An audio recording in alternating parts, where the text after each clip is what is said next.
にちは。お元気でしょうか。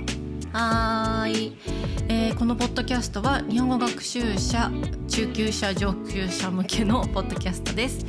何でしたっけね。自然な話し方、自然な速さで話していきます。もし難しいと感じた方は、無料でトランスクリプトを公開しておりますので、ぜひ学習に役立ててください。そして私のペイトリオンサイトでは今日勉強した言葉を、学べるので、こちらも参加してみてください。お待ちしております。はい、ということで、ちょっとお久しぶりになってしまって大変申し訳ございませんなんですけれども、皆さんお元気でしょうか。気づいたら2月。早いな。気づいたら2月。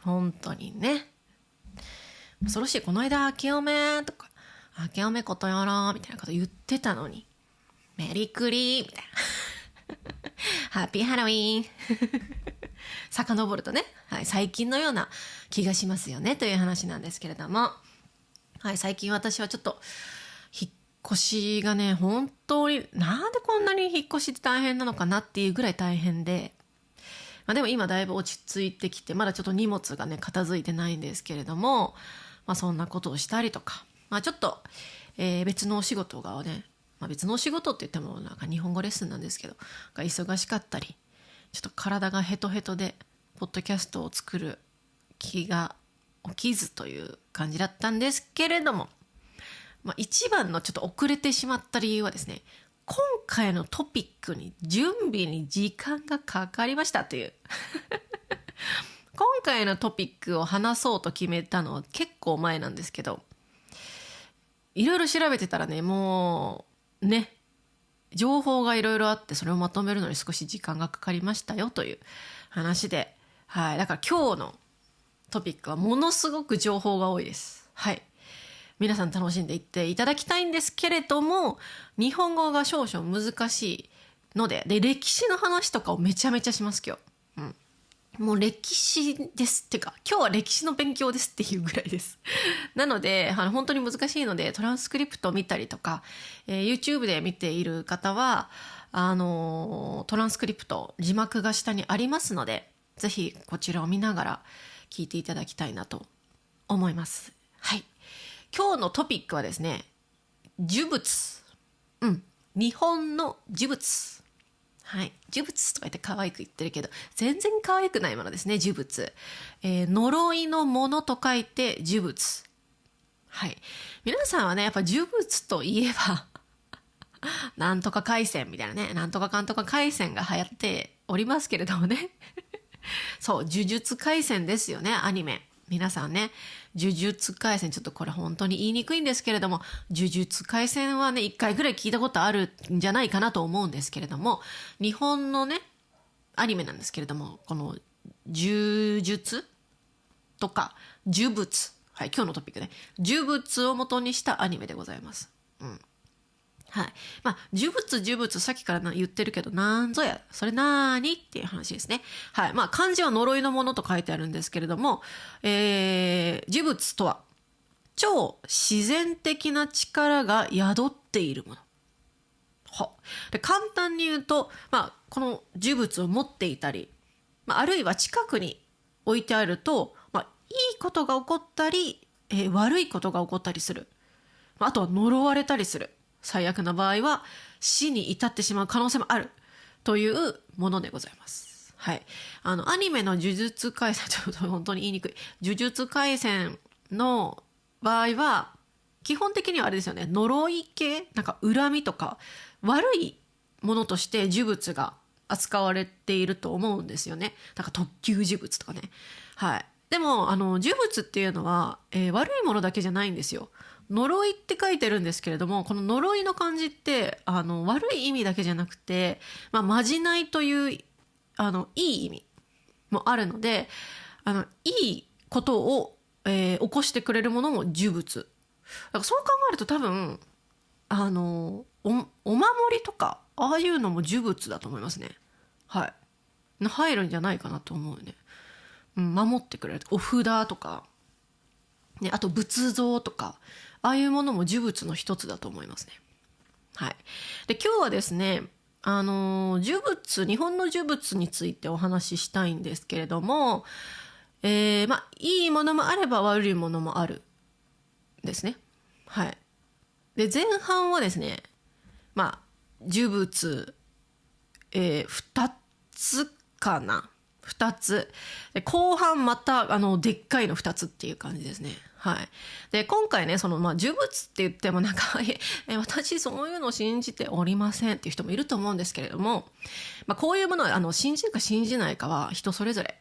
私はロマンだと思ってるので、これははい。ロマンの一つっていう感じなんで、興味深い研究対象ぐらいの感覚にいるので、好きなんですけれども、ちょっとどうでもいいっていう方もいらっしゃると思うんですよ。そういうの信じません。存在しません、呪物なんてって。ただ今回はですね、日本の歴史がすごく関わっているので、もう歴史の勉強だと思っていただいた方がいいっていう感じです。なので歴史に興味ある方、ぜひ最後までエピソード聞いていただけたら楽しんでいただけるんじゃないかと思っております。はい。で、今回ね、結構難しい言葉が出てきまして、呪物だったり、あと怨念ね、怨念。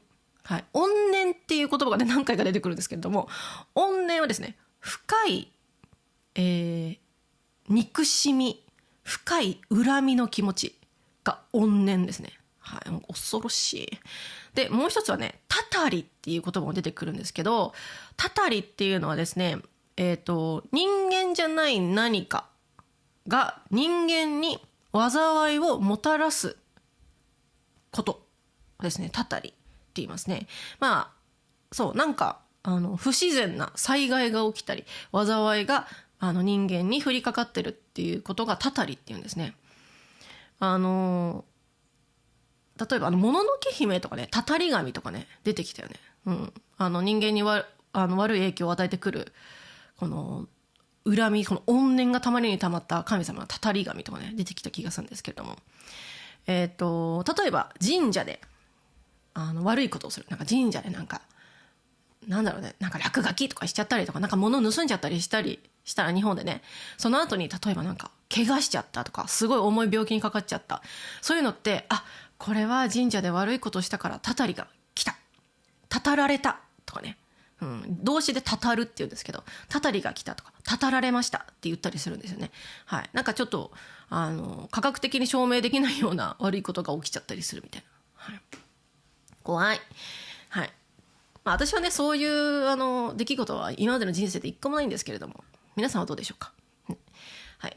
ということで、呪物の話に入っていくんですけれども、呪物、有名な呪物、世界的に言うと、あれだね、タイのクマトーンとか知ってますかね。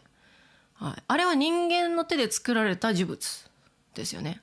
なんかちょっと疲れ方あれやばいよね。確かなんか生まれる前の子供とかを使うみたいな感じだよね。なんか胎児を使ったやつでね。なんかね、結構ね、呪物で調べると日本ってあんまり出てこないのよ。そんなに有名なもの。一番出てくるのはタイとかインドネシアとかが結構やばいらしくて気になる方は調べてみてください。あとはその自然的に生まれてしまったものは、なんかアナベル人形とかね、アメリカにありますけれども、なんか見ただけで呪われるとか、なんか持ってるとなんか不幸が起きるみたいな、ああいう人形とかもね、アナベル人形が有名な呪物として、検索したら、出てきました。はい。だから呪物っていうと、その人間の手で作られたものもあれば、その何かがあってできてしまったものもあるんだろうなっていう感じですね。はい。で、今回ですね、4つを説明するんですけれども、1つ目はですね、刀。日本の刀ですね。多分ね、知ってる方たくさんいらっしゃると思いますね。刀の話。もう1つは井戸の話ですね。井戸。これは呪物っていうかもう場所に近いんですけれども、井戸の話。そして、3つ目はお墓ですかね。はい、の話。4つ目がですね、仏像の話です。はい、この4つについて今日お話ししたいと思います。はい、まず1つ目、日本で有名な呪物。1つ目、刀。その刀がですね、ちょっとね、今ちょっとすごいメモを取ったのでメモを見ながらお話しします今日は。呪物一つ目、妖刀村正。はい、妖刀村正という、刀ですね。はい、妖刀村正伝説というのがありまして、江戸時代に広まった都市伝説の一つだそうですね。はい、妖刀村正聞いたことある人いると思うんですよ。結構なんか昔の映画とか、あとはアニメとかね、なんか最近刀が擬人化したやつとかあるじゃん。なんだっけ、刀剣乱舞みたいな出てきてんじゃねえかなと思うんだけど、結構アニメとかに出てきたりもするような、ものです。はい、妖刀村正。これはね、実際に徳川美術館名古屋かなにあるのかな、名古屋市だねにある徳川美術館で今展示されております。実際に見ることができるのでぜひ見てみてほしいんですけども、なんでこう都市伝説になったかというとですね、この刀、伝わっている伝説はですね、持っているとこの刀に魅了され、手放せなくなる。で、なんていうの、その人を切りたくなってしまうみたいな、人を狂わせる刀と言われているんですね。はい、で、調べました。なんでこんな風に言われてるんでしょうかみたいな。私は半信半疑、ちょっと半分信じてないんで半信半疑で調べてみました。この妖刀村正というのはですね、その江戸時代に広まった噂なんですけれども、村正というのはそもそも刀を作る人の名前らしいですね。でこれがね、一族がいるんですよ。鬼滅の刃とか見た方は分かると思うんですけれども、刀を作る家族みたいなのがいて、あんな感じです。お父さんがしておじいちゃんが刀作ってて、なんか孫も作ってるみたいなね。はい、ああいうのの家族の名前が村正さんたちって言ったんですね。だから1代目村正、2代目村正がいて、その子供もまた村正みたいな感じなんですね。で、この村正さん家族は6代続いたんでした。はい、1501年から1668年の間。はい、で特にですね、この時代はですね、戦国時代がありまして、戦国時代っていうのは、日本各地で激しい戦が行われた時代なんですけれども、江戸時代の前ですね、に使われていた刀であって、そうだからね、刀はね一本じゃないのよ。その村正さんが作った刀がその妖刀村正なのよ。だから数百本あるらしいのねめちゃめちゃあるやんって数百本あるんですけれども、現存しているのはもう数本で、かなり価値が高い、全てにおいて価値が高いです、この村正さんの刀で。その徳川美術館に飾ってあるその一本っていうのがその妖刀村正と呼ばれておりまして、なんでこうなったかというと、徳川家康さんって聞いたことありますか？めっちゃ有名人なんですけれども、徳川家康はこの後の話にも出てくるんですけれども、江戸時代を作った人って考えてください。江戸幕府を開いた人で、江戸時代260年あるんですけれども、それを最初に、築いた人、作った人が徳川家康さんなんですね。徳川家康さんは天ぷらを日本に持ち込んだみたいなことでも有名ですね。はい、かなり有名人です。有名人っていうレベルでもないですね。日本で生活してたらなんか知らない人はいない偉人ですね。はい、でその徳川家康の祖母、お父さん、妻が殺されたのがこの妖刀村正なんですって。だから徳川家康の家族の一族の死因が大体この妖刀村正の刀だったらしいんですよね。で、他にも怪我した人もいて、この徳川家康本人もこの村正によって怪我をしたという話がある。そっからその徳川家康っていうのは、この村正の刀は妖刀だと、呪われているということ。妖刀っていうのは妖怪のように刀ってね、妖怪のようっていう感じですね。で妖刀村正だって言って、この徳川家康、江戸幕府ですね、江戸の政府みたいなやつですね。江戸幕府はですね、この村正を嫌って使用しないでください、村正の刀は使っちゃいけません、表に出さないでください。特に徳川家康の目の前で村正を出すのはやめてくださいという、使用禁止令が出たぐらいいろいろあったということですね。はい、でこれが結構呪われたイメージが広まったっていう感じですね。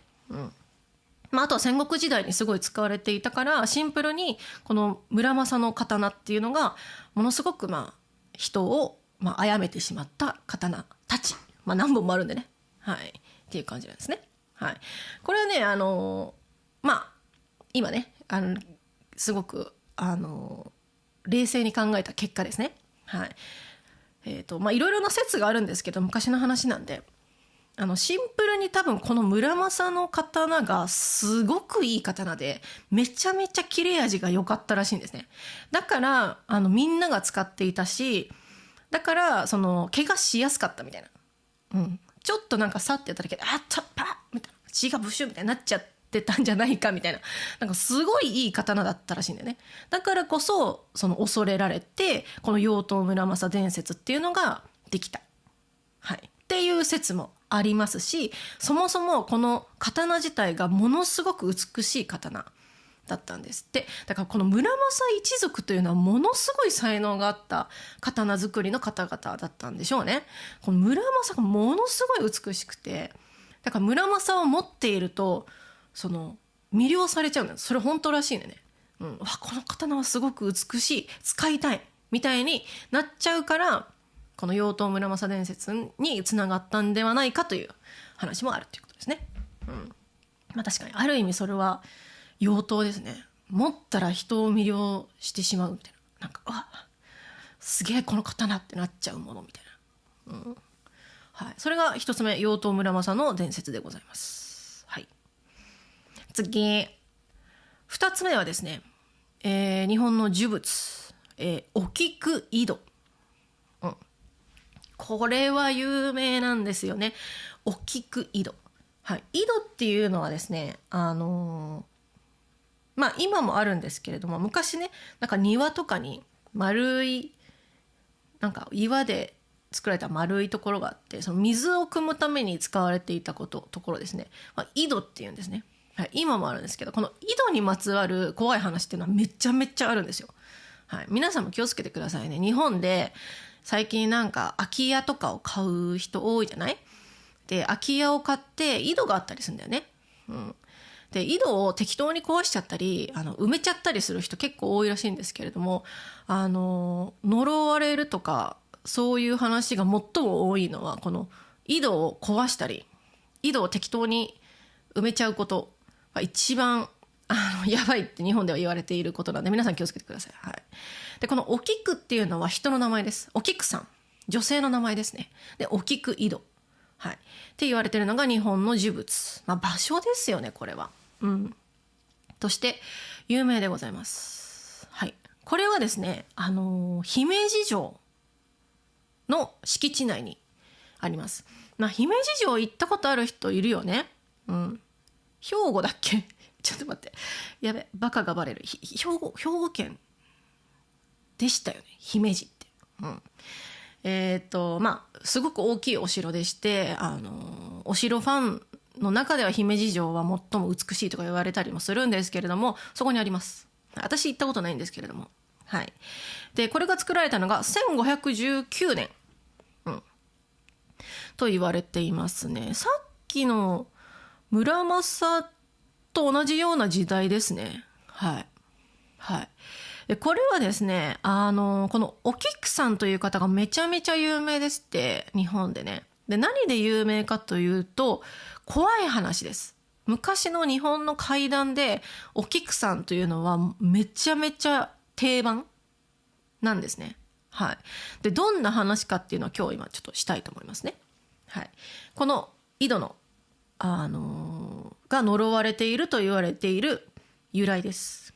ちょっと登場人物が多いのでちょっと皆さんゆっくり聞いてほしいんですけれども、昔々この姫路城の、武将がいたんですね。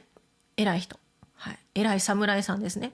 武将がいてこの人が則本さんという方でした。則本さん、はい、でこの姫路城にいたんですけれども、この則本さんんを乗っ取って自分の姫路城にしたいって計画を立ててる鉄さん、青山鉄さんというやつがいたんですよ。こいつ悪いやつです。はい。で、この鉄さんが、いや、ちょっとこと則本邪魔じゃねみたいな。あいつをどうにかしたいなっていうことを思っていたらしいんですね。うん。で、もう一人、元信さんっていう方がいらっしゃいまして、この元信さんっていうのは則本さんの、中心、中心っていうのは、昔の部下みたいな形ですね。はい、部下で、この元信さんですね。元信さんが、いや、なんか青山鉄さんがちょっと怪しい動きしてんなっつって、ちょっとあいつ怪しいなって思って、元信さんがですね、自分の妾だったお菊という女性、なんか妾っていうのはですね、今じゃ考えられないんですけれども、正式な奥さんじゃない人ですね。はい。愛人みたいな人ですね。この妾だったお菊という女性を、この鉄さんの家の女中にしたんですよ。行ってこい、お菊と。鉄さんが怪しいぞっつって。で、このお菊は、ラジャーっつって、女中、その鉄さんの家の、お手伝いさん、家政婦さんみたいな。うん。昔はでももうちょっとこう、扱いが雑だったから、女性の扱いとか、その女中さんの扱いとか雑だったから、多分あまりいい仕事ではなかったと思うんですけれども、このお菊さんはね、その鉄さんのお家に行ったんですね。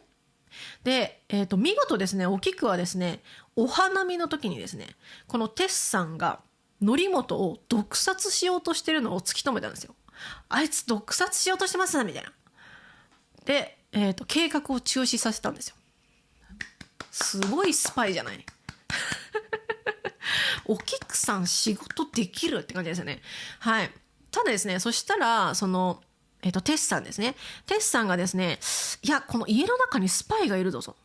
どうして俺の計画がバレたんだっていうことを考えて、このテスさんの部下、また新しい人物、段四郎という人にですね、調査させたんですよ。うん。この段四郎は本当に、ちょっと言葉が汚くなるんですけれども、クソ野郎でございます。はい。この段四郎はですね、お菊がね、スパイだって気づくんですよ。あいつ怪しくねってなって。ただ、この段四郎はお菊のことが好きだったんです。ドラマ生まれている。はい。お菊のこと好き。でもお菊はスパイ。どうしよう。で、段四郎はね、結構やばいやつで、お前スパイだろと。ね。バラされたくなかったら、俺の妾になれって言ったらしいんですね。お菊に。妾はさっき言った愛人みたいな。正式な奥さんじゃない人。うん。はい。で、お菊はノーと言ったんです。拒否しますと。はい。かっこいいですね。いいえと。はい。っていうことを言った時に、この段四郎はその態度に逆恨みしたんですね。この野郎みたいな。なって、その時お菊が管理を任されていた鉄さんの、お皿があったんですよ。10枚のお皿。これすごく大切なお皿で、10枚ないと意味がないというお皿をお菊がその管理していたんですね。その鉄さんのための。うん。はい。で、その、なんだっけ名前。段四郎ね。段四郎がその1枚をわざと隠して、で、お菊がお皿なくしましたみたいな、1枚みたいなことを言って、その罰にですね、そのお菊を、にかなりなんか悪いことをしたんですよ。暴力を振るいまして、もう散々した挙句井戸で殺害したんですよ。もう殺してしまった。はい。で井戸に捨てたんですね、お菊を。最低じゃん。自分が振られて、罪をなすりつけて、そんなことして本当に言えないって感じですね。でそれを機に、それから夜中に井戸から1枚2枚3枚とお皿を数えるお菊の声が聞こえるというお話が出来上がったっていう。これがお菊の井戸、お菊井戸と言いますね。うん。はい。ちなみにこのお菊が管理していたその1枚なくされた10枚っていうのもどっかに保管されてるらしい。どっかのお寺にねあるらしいんですよね。はい。もちろんね、この話は本物のかわかんないんですよ。うん。本当の話かどうかわからなくて、そのテスさんとか則本とかは実際にいた人物なんですけれども、お菊さんがそもそも本当に実在していたどうかは定かじゃないんですね。そう。でもお菊の井戸があるからとか、お菊を祀っている神社とかもあるんですね。だから結構昔からあったお話ではあったっていうことだよね。でこのお菊っていうのは実在していたどうかわからないんですけれども、もしかしたら今までねこのひどい待遇を受けていた、女性たち、女中の女性とか妾の女性たちの総称としてお菊というキャラクターを作って、その話が広まった、その怖い話として広まったんじゃないかっていう諸説あるっていう感じですね。はい、これはですね播州皿屋敷という物語になっておりまして、播州皿屋敷、お皿の屋敷ですね。1720年大阪の歌舞伎の演目にもなっております。未だにこれありますね。もうそれぐらいねとっても有名なお話なんで、ぜひ姫路城にお越しになった際はお菊井戸探してみてください。かなりね大きいですよ。写真見た限りではね。お菊さん、こんなねひどい目にあったお菊さんが実際にいなかったと思いたいですけれどもね。めちゃめちゃ有名な話です。この1枚2枚ってお皿が足りないっていうのはもう本当定番ホラーですね。これがお菊井戸2つ目です。いかがでしたでしょうか。このね後半またね2つ話すんですけども、後半の方がもっと濃ゆい話ですじゃあ一旦ここで打ち切りで、また後半続けて聞いてくださいね。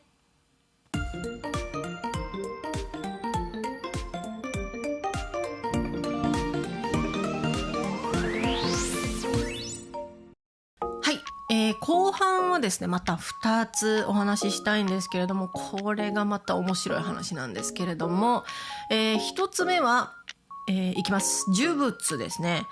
平将門の噛んじゃった平将門の首塚です。とっても有名ですね。これもね、これね実は前に事故物件の話を私このポッドキャストでしたと思うんですけれども、事故物件の時にコメントで平将門の首塚について話してほしいというか、なんか知ってますかみたいなコメントをいただいたんですよ。で偶然この呪物で調べた時にも出てきたんで、ちょうどいいと思って、平将門の首塚です。平将門というのは名前です。人の名前。で首塚っていうのはですね首を祀っているところですね。首のお墓みたいな感じですね。なぜ首だけなのっていうね、体のお墓じゃないんですよ。首塚なんですね。こちらはですね東京都の大手町にあります。なんと、東京駅だよね、ほぼ大手町。ビルが建ってる丸の内とかあるでしょ。ビルがガンガン建っているほんと東京の中心にドンってあるんですよ。私これ行ったことないんですけどマジ行きたいなって思ってます。平将門の首塚はですね、本当にこの東京で一番土地が高い、その値段がねめちゃめちゃ高いところに結構な広さであるんですよ。突然周り全部ビルみたいな、突然首塚がドンってあるんですよ。ちょっと異様な雰囲気なんだって。なんでこんなところにこんなものがあるんだろうみたいなぐらいのところなんですね。結構お昼休みのサラリーマンとかが手を合わせに来てる人とか結構いるらしくて、なんでそんなところなのっていうのはちょっとこれからねお話ししたいと思うんですけれども、平将門さん、そもそもですねこの人はですね日本の三大怨霊の一つ、一人とされているんですよ。怨霊っていうのは恨みとか憎しみがさっきねあった怨念ね、怨念の魂、霊ですね、のことなんですね。怨霊って言うんですよ。三大怨霊はですね、菅原道真、崇徳天皇、そしてこの平将門なんですよ。日本三大怨霊です。めちゃめちゃ怖くないもう全員ね結構ねかなり昔の人なんですけれども、いまだにこの3人の魂が日本にまだ、いて、その怨念をまき散らしてるみたいなね、はい、ことをね言われるんですけど、平将門さんそういう人なんですね。はい、でもどういう人物だったかというと、903年から940年頃まで生きた方と言われています。結構昔ですよね。うん。はい、940年。はい。でこの方はですね、簡単に言うと、親族に裏切られ、はい、戦いを重ね、そして妻と子を、ほとんど殺されてしまい、はい、で恨みと憎しみの末に反乱を起こした人物なんですよ。うん、もう戦いに戦って最終的に戦いで、亡くなった方なんですね。めちゃめちゃ強かったらしいんですよこの人。はい、で平将門の乱という有名なね、歴史の授業で絶対勉強するんですけど、平将門の乱という戦いがありまして、はい、これはですね、今の国の中心の、天皇とかね、日本でいうと政府とかを相手取って、関東で反乱を起こした戦いなんですね。はい、平将門さんはそういう人なんですよね。反乱を起こした人で、そう思うと結構悪い人なんじゃないかって思うんですけれども、実際はですね、かなり優しい方だったらしいんですよ、この平将門さんが。すごく正義感が強くて、この反乱を起こしたのも、民衆、人々のために、貧しいお金のない人々のために戦ったと言い伝えられていて、あとはなんか敵のね、敵側に奥さんと子供を殺されてるんですよ。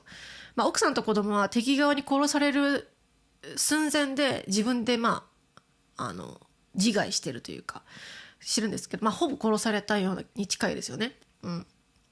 にもかかわらず相手方の奥さんを捕らえたんですけれども、かわいそうだと言って解放してあげるぐらいすごく人格者だ優しい方だったらしいんですよね。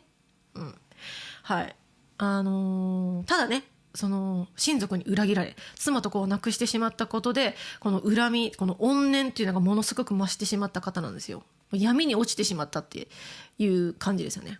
はい、で結果的にねこの反乱をねしたんですけれども、戦いに負けてしまって、京都で晒し首にされたんですよ。晒し首っていうのはですね、首を切って首をドンって置かれて、なんかみんなに公開されているという状況です。ものすごく恐ろしいですよね。はい、結構この晒し首っていうのが昔は、大昔ねはよくあったと言われているんですけれども、この晒し首の刑をされた最初の人物がこの平将門と言われているんですね。はい、ただですね、こっからがですね恐ろしい話。ただ晒し首にされても体ないんだよ。首が置いてあるにもかかわらず数ヶ月経っても腐らず、はい、目を開けて歯ぎしりをして、歯ぎしりってなんか歯がカチカチカチカチってって歯ぎしりをして目を開けて、私の体はどこだ、もう一戦戦おうじゃないかって言っていたらしいんですよ。怖みたいな、なんかそういうなんかなんていうの、短歌とかその歌を読んだ人とかなんか作品とかにいろんな昔のこの文章にそれが残ってるんですよ。平将門首だけなのになんかやべえみたいな。はい、それでですね、その後もう怨念が強すぎて首が体を探しに飛んでいったんですよ。どういうことみたいな。はい、で飛んでいって、今の、大手町、その東京駅に降り立ったんですね、その首が。でうわーって、その周りの人はさ首が降りてきたんですけどってなって、怖怖みたいになって、すみません、ちょっと猫が鳴いてるんでちょっと待ってくださいね。はい、モナ君の登場でございます。はい、そのなんかその大手町に首が飛んでったんですね。で首が飛んでいって、その人たちは、その周りに住んでる人たちは、いや恐ろしいみたいな、首来たんですがみたいな、これ平将門じゃねってなって、いやさすがにこれは怨念が強すぎるということで、この首塚というのを立てて祀ったんですね。はい、どう思います？首が飛んでて急なファンタジーみたいなっちゃうんですけれどもでも首塚が存在してるんですよ、東京の大手町にね、昔っから。ただその将門の首が切られたの、首がさらされたのは京都なんですね。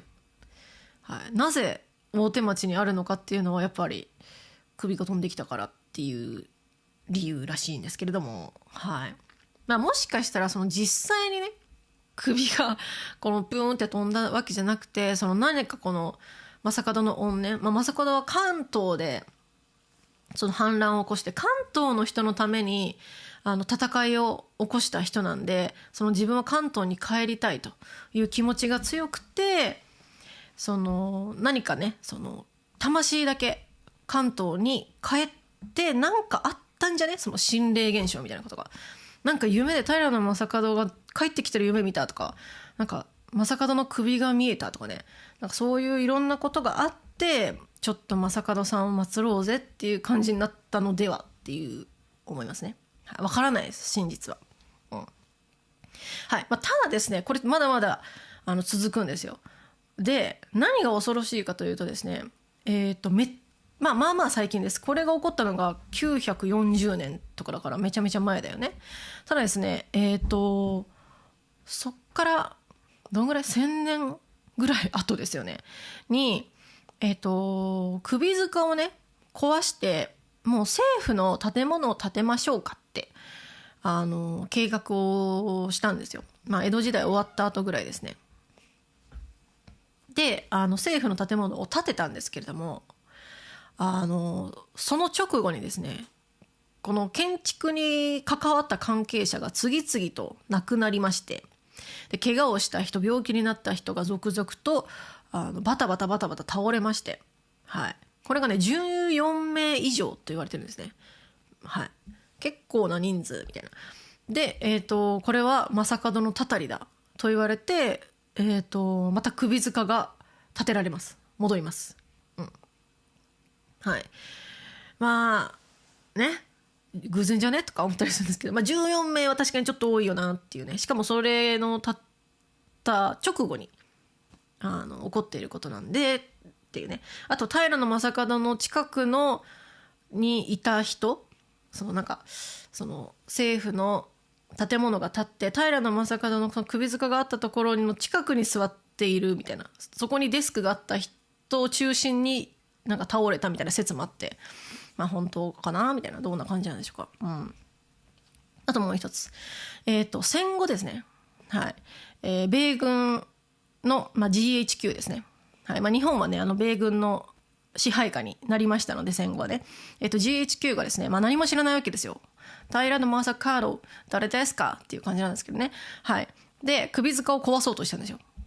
でじゃあブルドーザー入りますウィーンって言ったら、ブルドーザーが急に横転したんですよ。なんかツッコーンっつって、ブルドーザーが横転するってあるっていう、ね、急になんかスッコーンって倒れちゃって、なんとこのブルドーザーの運転手の方が亡くなってしまってるんですよ。でそれを機にこの GHQ もここはやばい、呪われているっていうことで首塚を壊さずそのまんま今現代2026年も残っているという状況なんですね。どう思われますか？行ってみたいよね。他にもねいろいろあるんですよ。多分平将門の首塚の話についてもうねいろんな話がありすぎて、ちょっと本当になんか3時間ぐらいかかりそうって感じなんで簡単にまとめたんですけれども、興味ある方は自分で調べてみてみるといいかもしれませんね。で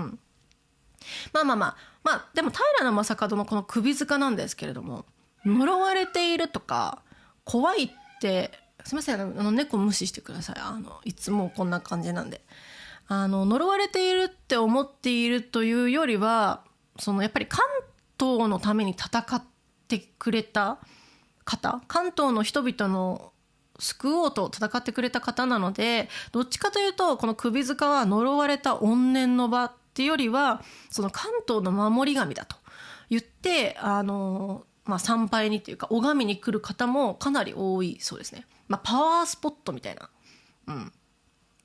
ただこの首塚でなんか悪いことしたりとかするとたたりが起きるっていうのも言われています。はい、お気をつけて。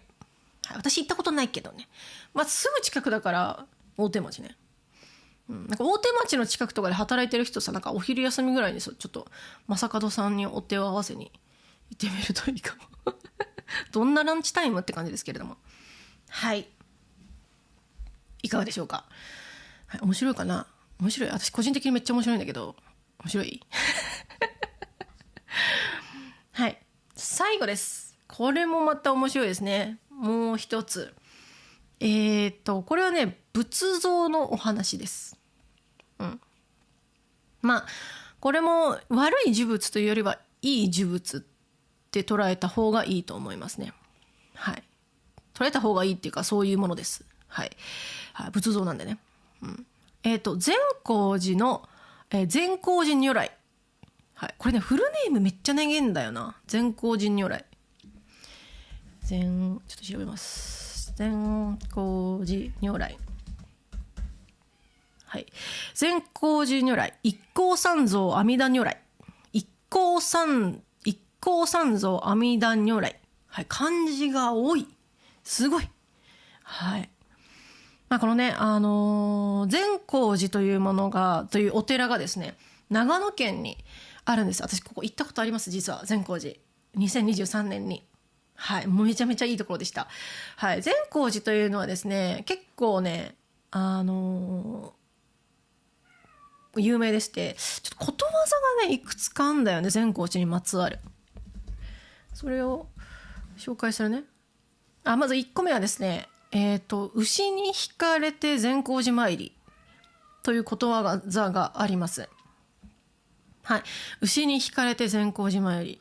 これはどういう意味かというとですね、自分の意思ではなく思いがけない偶然の縁によって良い方向へ導かれたり、信仰心を持つようになったりするという例え。はい、まあ自分の意思で思いがけないラッキーが来るよみたいなことの意味ですね。牛に引かれて善光寺参り。これはね、昔々のお話がありまして、とある信仰心がない、仏教を信じていないおばあちゃんがいて、ある日なんか洗濯かなんかしてた時に、洗濯物をね、なんか突然出てきた牛がね、その洗濯物をこう取ってっちゃったの。ちょみたいな。牛さんちょっと待ってくださいって待って行ったら、その牛がたどり着いたところが善光寺だったの。お寺だった。で、布がそこにあって、もっとね長い話なんですけど、簡単に言うと、牛に引かれて善光寺に来たらたどり着いた。きっとこの牛はその仏様からの使いで、私に信仰しなさいということだったのではみたいな話だったと思います。はい、でそのおばあさんはその信仰心を持ったことですごく幸せになったみたいな話ですね。これが牛に引かれて善光寺参り。だから善光寺に行くとなんか牛がいます。はい、本物の牛じゃないけど、はい、見てみてください。あとはですね、一生に一度は善光寺参りという言葉も古くから伝わっております。はい、一生に一度善光寺に行きなさいと、いうことですね。他にもあるんだよね。めちゃめちゃね、この善光寺という場所はですね、昔からものすごくなんていうの、信仰されていたお寺なんですね。はい、じゃあちょっと善光寺の歴史から、はい、長野県にある善光寺なんですけれども、善光寺が建てられたきっかけというのはですね、その仏像がきっかけです。さっきの一光三蔵阿弥陀如来かな。はい、ちょっと名前が長いので、ご本尊と呼びますね。ご本尊かな。ちょっと待って、ごめんなさい。難しい言葉すぎてさ、私もさ普段全然使わない。ご本尊か。ご本尊。はい、ご本尊ですね。はい、ご本尊と呼びますね。はい、このご本尊から始まっております。はい、このご本尊ではですね、実は日本最古の仏像、一番古い仏像と言われていまして、一番力が強い仏像と言われてるんですね。日本各地にお寺とかいっぱいありますけれどもね、この善光寺のこの仏像ご本尊が一番古い、そして最強ってことですね。でもともとこれはね、インドから来来てるんですよ。インドから来て、その仏教が日本に伝わるとともにこの仏像も来てるんですよ。だから本当に最初に来た仏像なんですね。で、この仏像ですね、その当時日本にたどり着いた時にはですね、日本はやっぱり神社もありますね。神道もあります。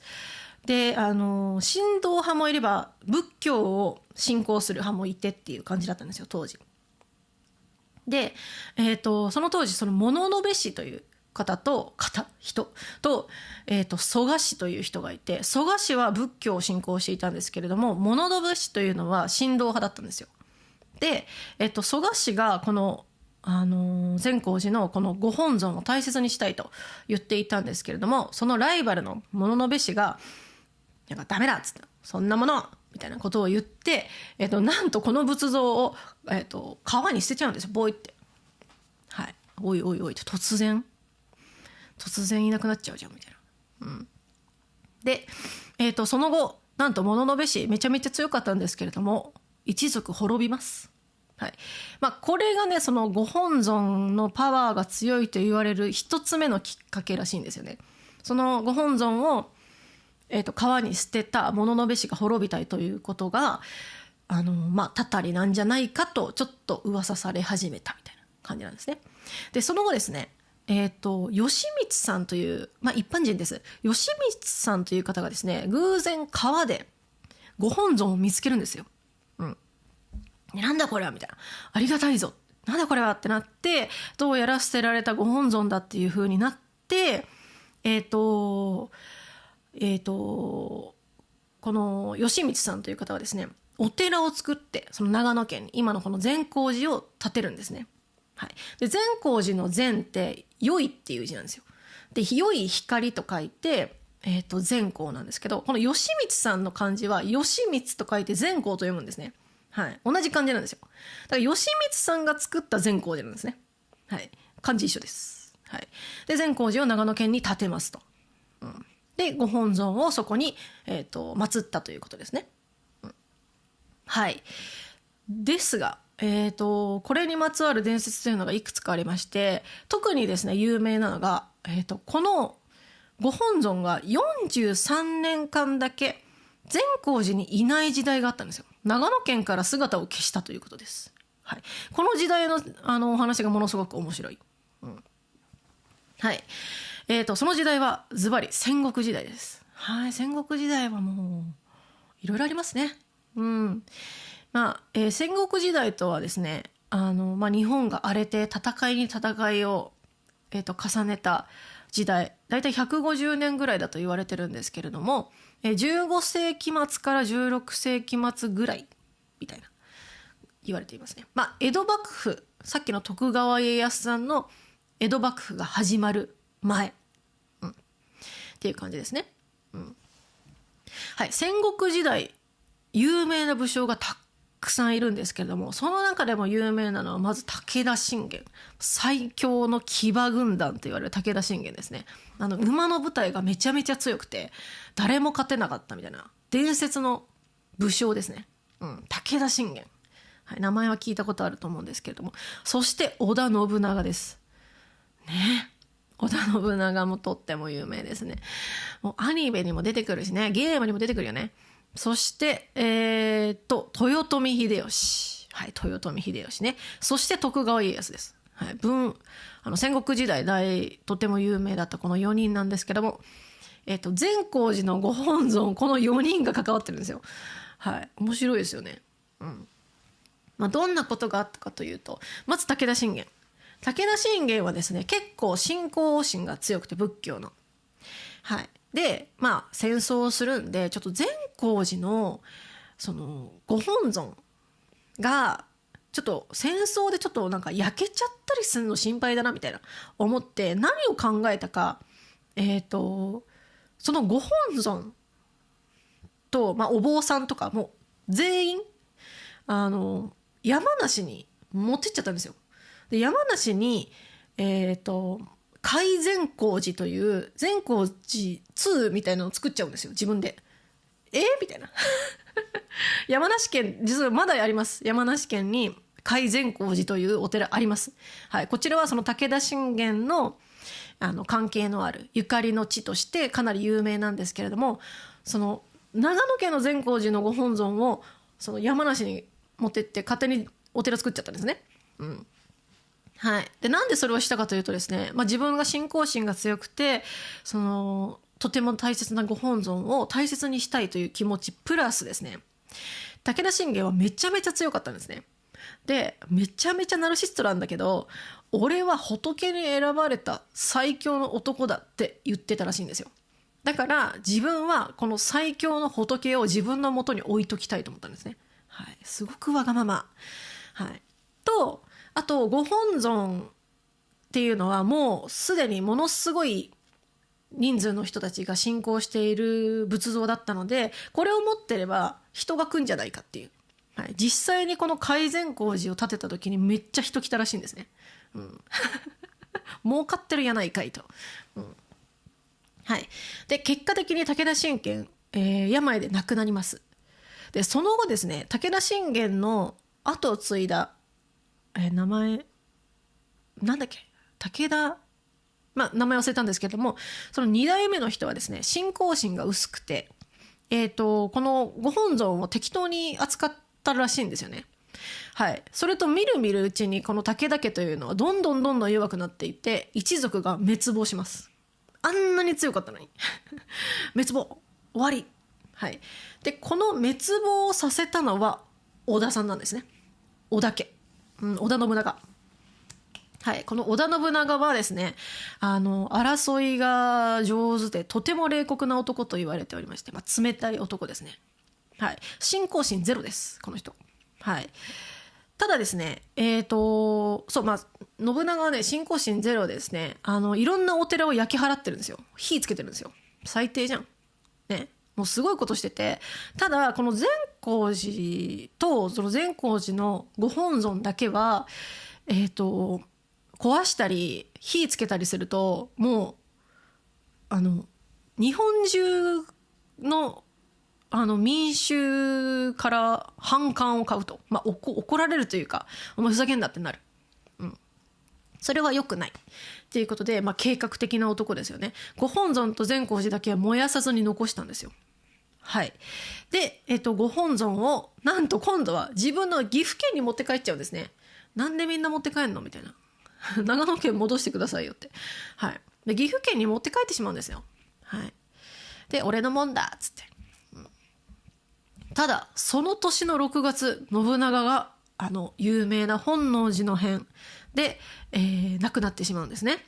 はい、そんなことあるみたいな。その年ですよ。その年の6月にあんなに強かった信長亡くなってしまうんですね。はい、そしてそれを見ていたのが、豊臣秀吉。はい、3人も出てきました。豊臣秀吉さん、今度はものすごく信仰心が熱い方でしたね。大切にしなきゃと。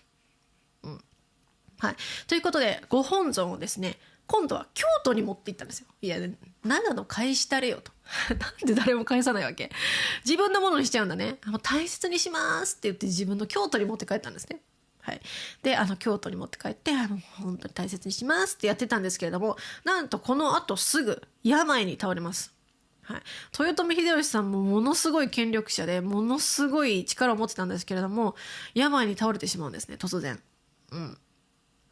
はい、で、豊臣さんこの病に倒れて寝ているとですね、夢でこのご本尊から私を善光寺に戻せと、長野県に戻してくれという夢を見るんですよ。はい、でそれでこれはまずいっつって豊臣秀吉さんはこのご本尊をこの部下に長野県で送ってくれと、はい、頼んだんですね。で、京都から長野に出発しましたご本尊が。その翌日に、豊臣秀吉さんは亡くなってしまうんですね。そんなことある？結構偶然重なってるねって、はい、その夢を見て戻してその次の日亡くなるんですね。はい、そしてそれをさらに見ていた徳川家康、これはまずいとねこれはまずいってなって、もうご本尊は善光寺から動かしてはなりませんと。長野県から出してはいけないと。ね、ご本尊。で、さらにですね、毎年毎年善光寺にお金を、寄付するようにしたんですよ、徳川家康。結果的に徳川家康はですね、戦国時代を終わらせてですね、江戸幕府を開いて江戸時代が始まります。そして江戸時代はなんと徳川一族の長い時代があったんですけれども、なんと260年一族が続いたという長い歴史があるんですね。はい、これはご本尊を大切にした徳川家康のことだったからなのかなみたいな話ですね。はい、面白いですよね。なんか本当か嘘か、そのご本尊のせいでその一族が滅びたとか、その亡くなったとか結構偶然を重なってるんですけれども、なんか個人的にこのめちゃめちゃ強い武将4人、もうなんか日本の歴史の授業でなんか100回ぐらい名前聞いてますっていうこの4人がこぞってこのご本尊の取り合いをしていたっていうのが結構面白いなと思って、このね、ご本尊ね、皆さん見たいと思うんですけれども、このご本尊なんですけれども、今ね絶対秘仏となっているんですよ。絶対秘仏、絶対に秘密の秘の仏って書いて絶対秘仏。はい、どういうものかというと、絶対に見られませんということです。誰も見られません。このねご本尊はですね、なんかもうなんかね箱かなんかに入っているのかな、わかんないんだけど、もう善光寺のお坊さんとかも見てないんですよ、見れないんですよ。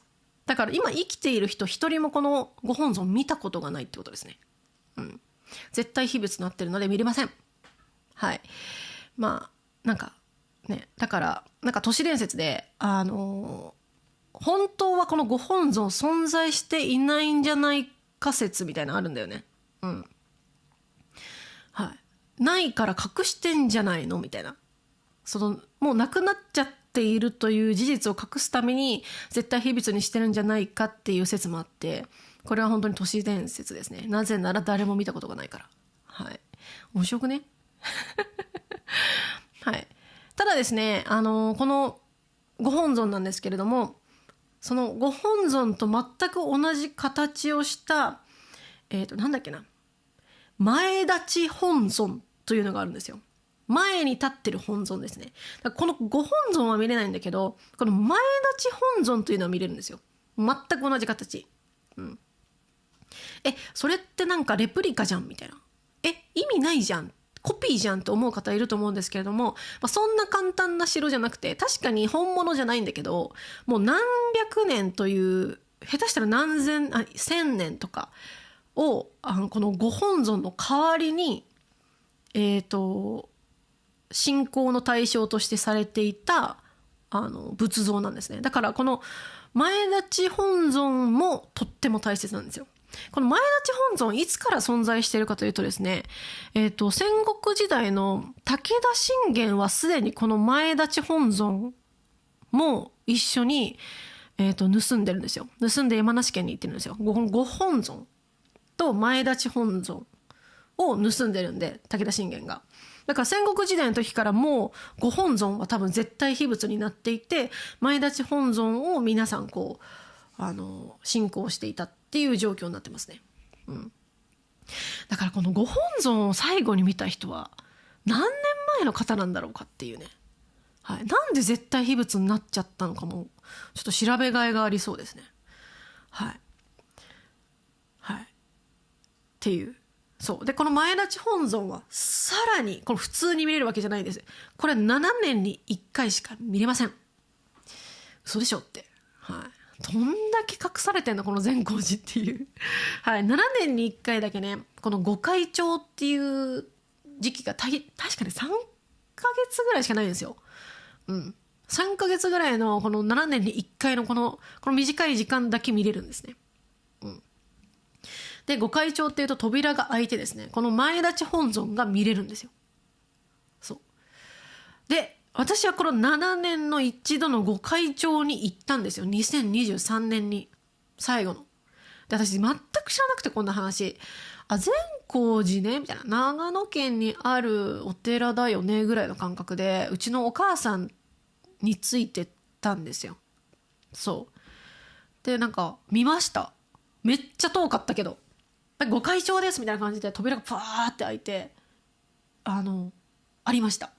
はい、よく見えなかったけどありました。確実にこのなんだっけ前立本尊あーっつって、でもマジで1分ぐらいで扉がピャーって閉まっちゃって、はい今日は終わりみたいな、うえーみたいなマジで一瞬じゃんみたいな感じでしたけれども、ぜひ皆さん次回2023年だから次いつだ2030年45678そうだよね2030年だよね。2030年の多分6月とか5月6月7月なんかその間の3ヶ月間だけご開帳あります。はい、ぜひそれを機に行ってみてください。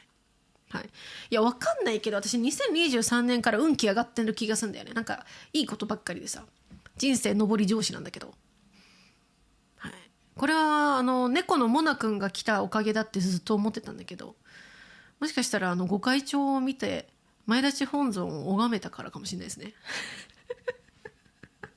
知らんけど。はいということで皆さん長い間聞いていただきありがとうございます。はい疲れました。なんか質問があったらググってください。私もねあんまり今回調べてねもっといっぱいお伝えしたかったんだけど難しくてさいろいろとねいやもっと調べがいがあるね。なんか、今回呪物で調べたんだけどもっと他にもね日本では面白い言い伝えとか伝説とかがあるんじゃないかなと思っております。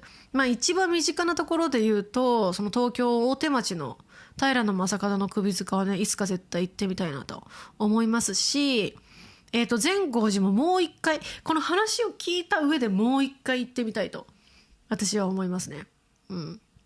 はいで可能であれば、お菊井戸姫路城ですね。姫路城を訪れた際にはお菊井戸にも手を合わせたいなと思います。はい妖刀村正はね徳川家康美術館に行けば見れるらしいんだけどそんなに興味ないですね刀好きな人ねぜひ見てみて、なんかでも人を魅了させるぐらい魅力的な刀らしいからちょっと気になりますね。はいでは以上